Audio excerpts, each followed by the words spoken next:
the Knight is up to something. I've said before that I believe the Knight is operating under orders from the King in the Shadows to create the Dark Fountains.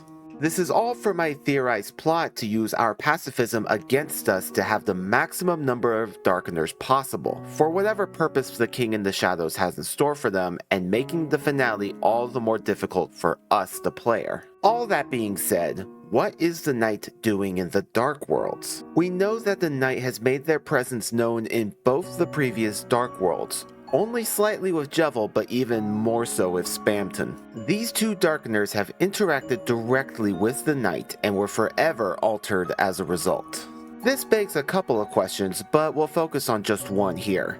Why is the Knight doing this? If my theory is correct, what purpose could any of that serve for the King in the Shadows' plans? I think that the Knight is not as optimistic about our pacifism as the King in the Shadows is. Whatever it is, the King in the Shadows plan can only succeed if we are true pacifists. But what if we're not?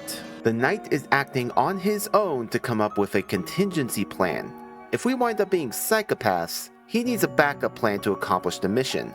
And with nowhere else to turn to, he experiments with chosen Darkeners. He shares forbidden knowledge with Jevil, more on that another day, to see what they can do on their own. Then he gives specific sets of instructions to Spamton. Again, more on that another day. We can safely assume both of these experiments didn't produce the result he desired. So what next? Create a fountain and throw us into a fresh world he has not yet been able to influence.